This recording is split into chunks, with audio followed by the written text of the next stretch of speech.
May parcel tayo ngayon, guys. Ito po ay galing kay Ate Natsa.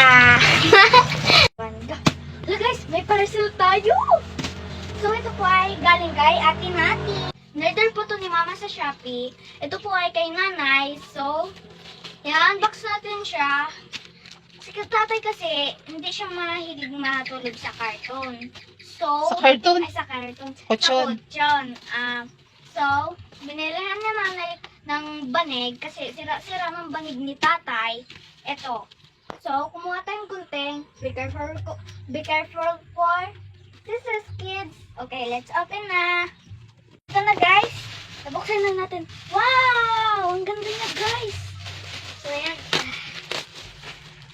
Bubuksan pa natin ng malaki. Ayan. Yan po ay 251 pesos kasama na ang shipping. Ayan. Ito siya. Naka-plastic pa siya, guys. So, bubutasin ulit natin. Ito po siya. Medium size po siya. Ayan. Wow! Ang ganda ng kulay niya, guys. Woo! So, ayan. Ayan pa natin siya. Dahil mahirap siya tanggalin. Never mind na po sa background ko. Nandito po kasi kami sa tindahan. So, ayan siya, guys. Wow! Tingnan natin kung gaano ito kalaki. Ayan, tayo guys. Malaki siya. Yay! Hindi ko mabuksan. Matigas siya, guys. Hindi natin siya mabuksan. Okay na to. Ito siya. Okay. Ganito po siya kalaki, guys. Ayan. Woo! Kasi hindi siya sa tatay dito.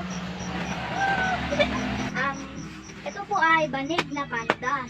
Ano po siya? Banig na pandan. Hindi po kasi sanay si tatay sa banig niya. So, ito na lang po. Nagpahanap po si nanay talaga nito para po kay tatay. Kasi hinahanap po talaga ng matatanda ang nakaranasan nila na banig.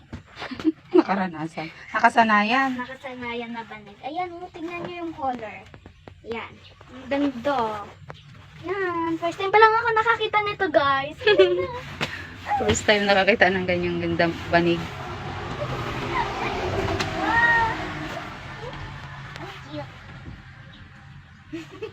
So, okay guys.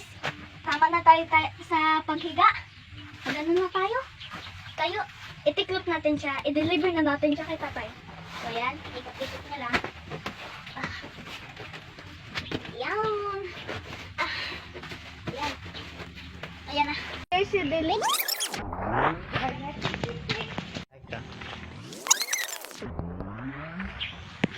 Deliver natin. Ito po yung boring.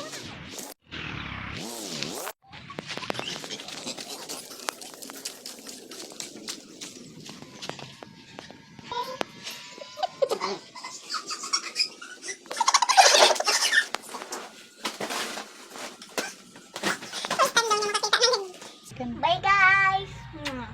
Please follow and heart to my, alam niyo na, account. Para mabigyan ko kayo ng mga school supplies. Okay, bye! Supplies. Tanggalin mo na yan.